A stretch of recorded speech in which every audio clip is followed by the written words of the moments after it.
Most women aren't afraid of being touched. They're afraid of being seen. Not with the eyes, but with a kind of silent awareness. The kind that strips away the carefully worn mask she's learned to wear since the first time she was told love must be earned. The man who makes her melt isn't the one who says, "I love you too quickly" or too easily. It's the one who, with just a single sentence, causes her soul to unfurl, like a midnight flower blooming in the middle of a storm. Not because his words are magic, but because he speaks them from a silence forged in pain and rebirth. She will never say this out loud, but part of her longs for a darkness that's deeply controlled. A sacred masculine energy that reaches far beyond flesh into something deeper. That's her feminine core, the part that craves mystery, depth, and a slow dance between ego and surrender. She doesn't need a man who knows all the answers. She yearns for the one who's quiet enough to hear the questions she's never dared to ask.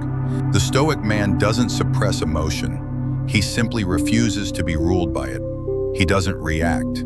He chooses to be present. And in that presence, a place without explanations, without persuasion, without performance, she feels dangerously safe. Dangerous because there is nothing left to hide. A woman can sleep with a man she doesn't trust, but she only gives her soul to the man whose stillness she feels in her bones. The kind that doesn't come from cold detachment, but from having survived his own inner storms. "You don't need to understand me," he says. "I want you to understand yourself when you're with me."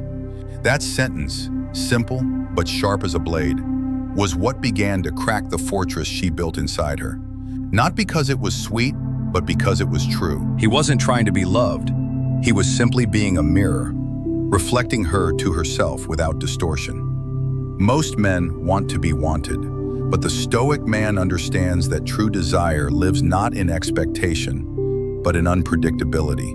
He doesn't respond instantly to every message, not because he's playing games, but because his sense of value isn't built on urgency. He speaks little, but every word carries weight. Because he's had entire conversations with his own soul during nights no one else knew existed. He doesn't ask for love. He attracts it by not needing it. And that is what opens the locked places in her heart. Not sweetness, not strategy. Truth, stillness, presence. Women live in a world of noise. They meet men every day, men who say they're strong, successful, confident. But the man who makes her pause, makes her breath catch in her throat, is the one who says so little. She has to lean in just to hear him. They don't fall in love with what he says. They fall in love with how they feel seen in his presence. And when he finally speaks, not as a tactic, but as a truth that lives in his bones, she cannot resist. Not because she is weak, but because she's finally found a place where her strength is no longer needed as armor. A place where shadow and light are no longer at war, but melt into each other like fire and moonlight. And her soul is finally free to open. She may never admit it, but the woman who seems most composed, the one who's always in control, often carries the deepest hunger to finally let go. Not in chaos, not in recklessness, but in the presence of someone who knows how to hold her, not just touch her. He doesn't interrupt her silence. He understands that silence is a language. One few men have the patience to learn. A Stoic man speaks it fluently, not with words, but with presence. The modern man chases validation. He talks over her emotions.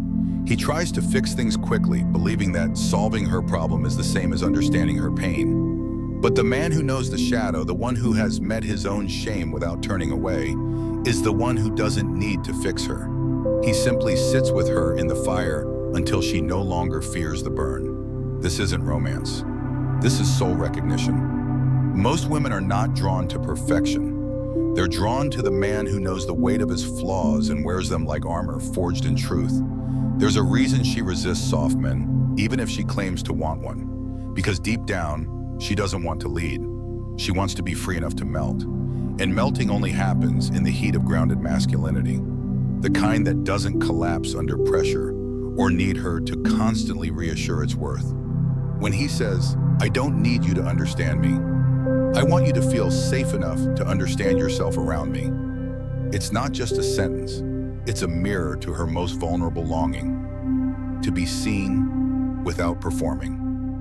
To be desired without needing to impress, to be allowed, to be. This is the paradox of feminine power. She may conquer the world by day, but she craves surrender in the arms of the one man who refuses to be conquered by her beauty, her success, or her defenses. And that man, he doesn't resist her, he contains her. Not in a box, not in control, but in awareness, pure, sharp, and unwavering. She tests him not because she wants to break him, but because she needs to know she can't. She pulls away not to punish him, but to feel if he'll chase or stay rooted in himself. She creates distance, not because she's done, but because she's waiting to see if he collapses into fear or anchors deeper into presence. A woman's true desire isn't to win a man's attention. It's to lose herself in a connection strong enough to hold her in her most sacred unraveling. That unraveling isn't soft, it's terrifying, because in that space her masks fall, her strength dissolves. And if he's not grounded, if he needs her to keep being the strong one, he'll panic and reach for her mask, begging her to put it back on. But the Stoic man does not panic. He breathes, he watches, he waits, not because he's detached, but because he's ready. Ready for the storm, ready for the beauty born after the flood, ready for the part of her she's never shown another man, because no one else earned it. And that's what unfolds her soul. Not his charm, not his muscles, his containment, his clarity, his refusal to need her to be anything other than what she is. Raw, messy, feminine, wild. And when she realizes that, truly feels it, not just hears it, she stops hiding. Because now she's not being pursued for her beauty, she's being held in her becoming. She doesn't have to prove her worth, because he already sees it. Beyond the body, beyond the roles, beyond the layers she once thought she needed to survive. There is a reason why the feminine soul responds to stillness more than noise. Why a woman may feel more connected to a man in his silence than in his endless proclamations of love. Because stillness is a frequency, one that echoes deep into the unconscious, calling forth the parts of her that have never felt safe to rise. When a man walks with his shadow, when he has faced his inner demons and no longer runs, he carries a weight to his presence that makes her nervous in all the right ways. Not because she fears him, but because something in her recognizes that this is the man she cannot manipulate. He cannot be seduced with performance. He cannot be swayed by flattery. He cannot be chased or bought or baited. He simply is. And in that isness, he becomes a gravitational field, one that pulls the truth out of her without even trying. She might laugh louder around others, dress sexier, flirt more boldly, but in front of him, she softens. Not because she's weak, but because he doesn't demand her strength. Her nervous system relaxes around a man who has nothing to prove. That's the hidden hunger in many powerful women. Not a man who can outshine them, but a man who doesn't compete, who doesn't shrink, who doesn't need to dominate, but will not be dominated either. He walks with the energy of someone who knows what's meant for me cannot be taken. What isn't meant for me will never stay. That kind of detachment is dangerous because it doesn't signal indifference, it signals mastery. And mastery is magnetic. A man like this doesn't chase, he chooses. He doesn't react to emotional storms. He holds space for them. He doesn't try to make her feel better. He gives her the room to feel everything. Because he knows, true feminine energy is not always light and soft. It's also dark and chaotic and fierce. She wants to scream, to cry, to fall apart, and not be abandoned for it. Most men run, but the Stoic man stays. Not because he's numb, because he's trained. Through silence, through solitude, through the ancient discipline of Stoicism, he has learned that emotions are not enemies. They're messengers. And if you can sit with them long enough, they reveal the architecture of the soul. So when her voice trembles, when her mascara runs, when her words don't make sense, he doesn't fix. He witnesses. And in being witnessed, she heals. Because the feminine doesn't want solutions. She wants depth. She wants a mirror, not a mechanic. She wants to feel safe enough to lose herself, knowing he won't lose himself in return. When he says, "You don't need to be anything for me right now," something ancient in her exhales. Because no one ever told her that before. Everyone always wanted something. Attention, sex, validation. But this man just is. And through him, she remembers who she is when no one is watching. She remembers the softness beneath the armor, the tenderness beneath the control, the wildness beneath the perfection, because he didn't demand it from her. He invited it, with presence, with patience, with a kind of masculine energy that doesn't overwhelm, but awakens, not by touching her body, but by touching her soul. There comes a moment, often quiet, almost unnoticeable, when the woman who never needed anyone suddenly aches to be understood. Not explained, not analyzed, just understood. And in that fragile opening, the man who meets her without agenda becomes unforgettable. Because what she fears most isn't heartbreak, it's exposure. The terrifying intimacy of being emotionally seen without her mask, without her defenses, without her curated smile.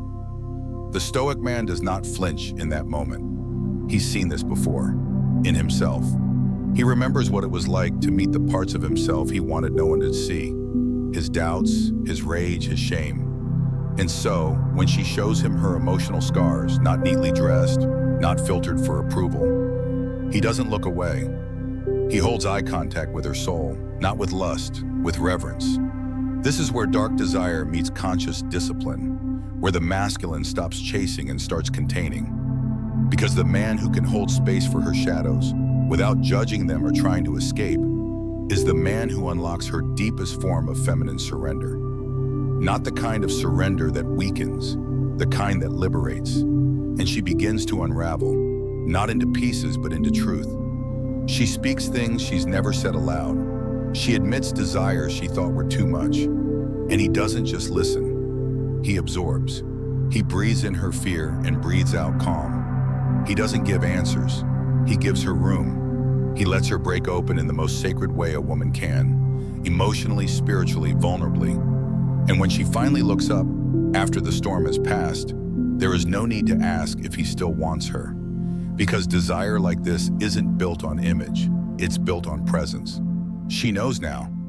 He didn't fall for the version of her that's always smiling, always strong. He stayed for the version that cried, that confessed, that exposed her chaos, and he met it with stillness. The most masculine thing a man can do in a feminine storm is not move. It's not about passivity, it's about anchoring.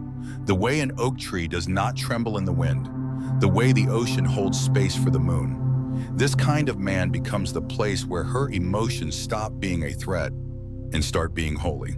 He rewrites the script in her nervous system that says love only lasts when I'm perfect. And instead he teaches her what deepens when you're real. That is the power of Stoic love, grounded, steady, unshaken by drama or fear. It's not passionless, it's primal because it's not ruled by impulse. He doesn't get high on her attention. He doesn't spiral when she pulls back. He doesn't try to force closeness. Because he knows true connection isn't built in constant contact. It's built in energetic polarity. That dance between approach and withdrawal, between soft and firm, between light and dark. And it is within that tension that her soul begins to unfold. Not because she has to, because she finally wants to. In a world of men who demand, who chase, who consume, he remains still, sovereign, unapologetically whole. And in his wholeness, he becomes the safest place for her to become whole again. There is no ceremony for this kind of intimacy. No public moment, no Instagram caption, no fairy tale soundtrack. But somewhere in the stillness between her breath and his silence, something ancient and sacred unfolds. She is no longer trying to be loved. She is simply allowing herself to be seen. And he is not trying to own her, tame her, or fix her.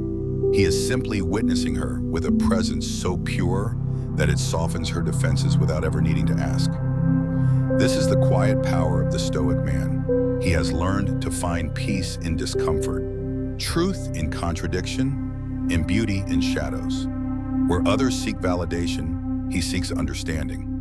Where others perform, he embodies. He knows that true leadership in love is not control, it is containment, not restriction, but reverence. And she feels it, not as pressure, but as permission. Permission to stop pretending, permission to stop performing. Permission to stop carrying the world when all she ever wanted was to be held like a world of her own. Because now she sees this man is not afraid of her depth. He doesn't flinch at her sadness. He doesn't run from her intensity. He welcomes it. He honors it.